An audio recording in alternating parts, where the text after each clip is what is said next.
All right, let's get you, in fact, the latest. All right. Delhi के लोकप्रिय मुख्यमंत्री अरविंद केजरीवाल जी की रिहाई बेल के संबंध में जो आज फैसला दिया है वो कई मायने में महत्वपूर्ण है। सबसे पहले तो निश्चित रूप से आम आदमी पार्टी के लिए, दिल्ली सरकार के लिए, हम सब के लिए, हम सब के परिवारों के लिए ये बहुत बड़ी राहत की बात है, बहुत भावुक क्षण है कि हमारे भाई, हमारे प्रिय नेता, हमारे गुरु, राजनीतिक गुरु अरविंद केजरीवाल जी भारतीय जनता पार्टी के तमाम कुचक्रों के बाद बाहर आएंगे। उनकी तमाम साजिशें रखी की रखी रह जाएंगी भारतीय जनता पार्टी वालों की। लेकिन साथ साथ बात सिर्फ केजरीवाल जी की जमानत की नहीं है। आज माननीय सुप्रीम कोर्ट ने भारतीय जनता पार्टी को भी एक बहुत बड़ा संदेश दिया है कि तुम्हें अपनी तानाशाही बंद करनी पड़ेगी। आज माननीय सुप्रीम कोर्ट का आदेश भारतीय जनता पार्टी के मुंह पे एक कड़ा तमाचा है कि आप एजेंसियों का दुरुपयोग कर रहे हो। आपने एजेंसियों को अपना केज पैरेट बना के रखा हुआ है। ऑनरेबल सुप्रीम कोर्ट ने बहुत साफ शब्दों में कहा कि सीबीआई केज पैरेट की तरह से काम कर रही है। माननीय सुप्रीम कोर्ट का यह फैसला सिर्फ पार्टी, सरकार या व्यक्ति के लिए, हमारे लिए महत्वपूर्ण नहीं है। केवल देश के आम आदमी को ऑनरेबल सुप्रीम कोर्ट का साफ संदेश है, साफ भरोसा है कि आप चिंता मत करो। अगर कोई तानाशाही चलाएगा, अगर कोई एजेंसियों का दुरुपयोग करेगा तो देश का संविधान उसकी रक्षा के लिए है।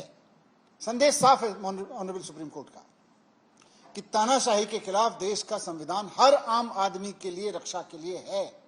और भारत में अगर किसी की चलेगी, ना तानाशाही की चलेगी, ना सीबीआई की चलेगी, ना ईडी की चलेगी, ना इनके तानाशाही कानूनों की चलेगी। भारत में अगर किसी की चलेगी तो देश के संविधान की चलेगी। ये ऑनरेबल सुप्रीम कोर्ट के फैसले से साफ संदेश है।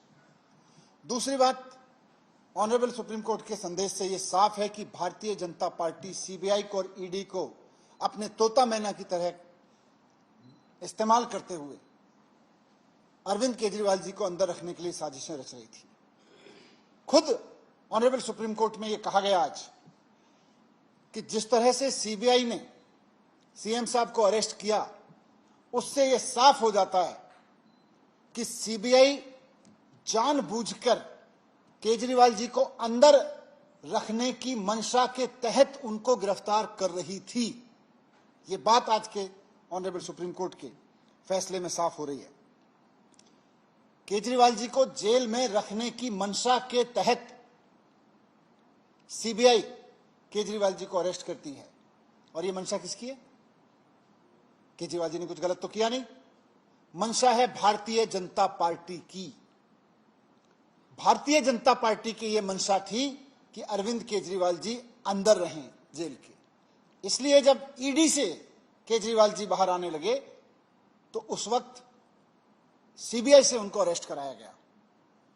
बहुत सोची समझी साजिश के तहत सीबीआई ने किसी करप्शन में अरेस्ट नहीं किया, बीजेपी की मंशा से अरेस्ट किया है केजरीवाल जी को। यह बात हम कह रहे थे, आज ऑनरेबल सुप्रीम कोर्ट ने इसको सही ठहराया है कि सीबीआई ने बीजेपी की मंशा को पूरा करने के लिए केजरीवाल जी को उस वक्त अरेस्ट किया जब वो ईडी के केस से बाहर आने वाले थे। तो भारतीय जनता पार्टी को इस पर थोड़ा सा आत्मावलोकन करना चाहिए, शर्म महसूस करनी चाहिए इस बात के लिए कि इतना खुलेआम वो सीबीआई का दुरुपयोग कर रही थी। आज सुप्रीम कोर्ट में एक्सपोज हो गई है बुरी तरह से भारतीय जनता पार्टी। थोड़ा उनको माफी मांगनी चाहिए देश से, देश के संविधान से, बाबा साहब से माफी मांगनी चाहिए भारतीय जनता पार्टी को कि किस तरह से वो एजेंसियों का दुरुपयोग करके दिल्ली के एक चुने हुए मुख्यमंत्री को अंदर डालते हैं, एक कट्टर ईमानदार आदमी को अंदर डालते हैं। और फिर जब एक एजेंसी के झूठे मुकदमों से वो छूटने वाले होते हैं तो फिर दूसरी एजेंसी को लगा के उनको अरेस्ट करवा देते हैं। ये बात आज एक्सपोज हो गई केजरीवाल जी के संबंध में, मुकदमे के जो बेल के संबंध में उन्होंने दिया। और तीसरी बात हम सब के लिए बहुत सुखद यही है, जो मैंने पहले भी कहा कि लोगों का अरविंद केजरीवाल जी के प्रति बहुत प्यार है। लोगों का प्यार, भगवान राम की, हनुमान जी की कृपा और देश के संविधान का कवच, ये तीनों अरविंद केजरीवाल जी के साथ हैं। और जब तक लोगों का प्यार अरविंद केजरीवाल जी के साथ है, जब तक भगवान राम की, हनुमान जी की कृपा अरविंद केजरीवाल जी के साथ है, जब तक देश के संविधान का रक्षा कवच अरविंद केजरीवाल जी के साथ में है, केजरीवाल जी जैसे कट्टर ईमानदार आदमी का कोई कुछ नहीं बिगाड़ सकता। ये बात आज साफ हो गई है। यही हमें रखना था इस पे संजय भाई।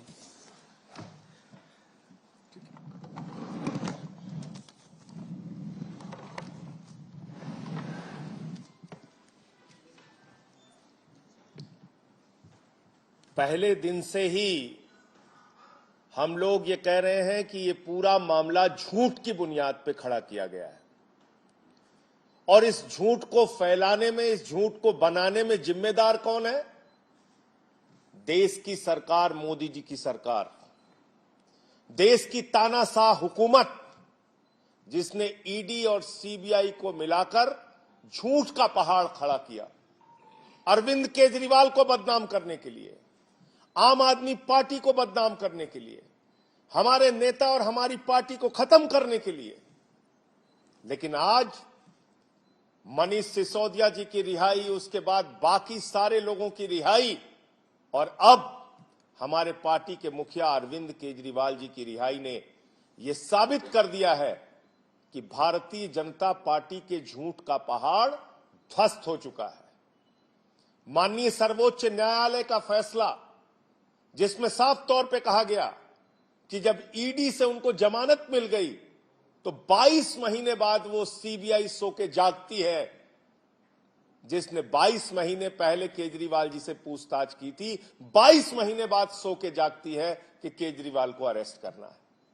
इसका मतलब सीबीआई की अरेस्ट, ईडी की अरेस्ट, ये अपनी खुद की जांच एजेंसी की अरेस्ट नहीं थी, नरेंद्र मोदी सरकार के द्वारा कराई गई अरेस्ट थी।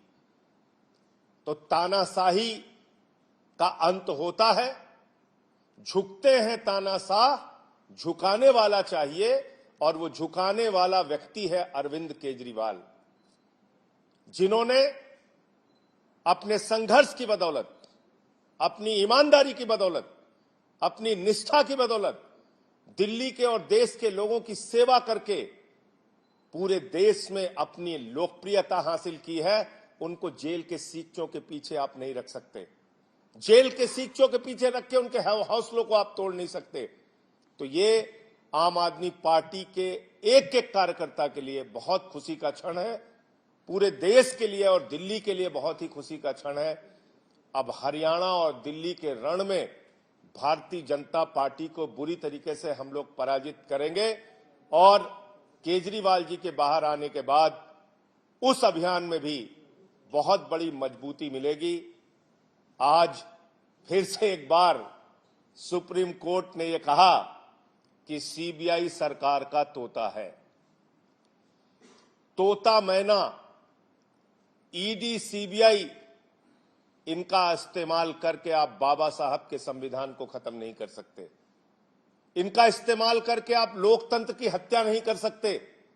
इनका इस्तेमाल करके आप दिल्ली की चुनी हुई सरकार को खत्म नहीं कर सकते। अरविंद केजरीवाल की ईमानदारी और उनकी लोकप्रियता को खत्म नहीं कर सकते। यह सुप्रीम कोर्ट के फैसले से साबित हुआ है। तो मैं फिर से एक बार अपनी पार्टी की ओर से, केजरीवाल जी की ओर से, देश के उन तमाम लोगों को और तमाम राजनीतिक दलों को, इंडिया गठबंधन को, जिसने इस पूरी लड़ाई में हम लोगों का साथ दिया, सबको हृदय से आभार व्यक्त करते हैं कि इस अभियान में, इस लड़ाई में, इस संघर्ष में उन्होंने हमारा साथ दिया। Okay, so AAP leaders, they're Manish Sisodia and Sanjay Singh, hailing the order that's coming from the Supreme Court and referring to the Supreme Court's observations, where they also questioned the CBI's arrest of Arvind Kejriwal and the timing of it.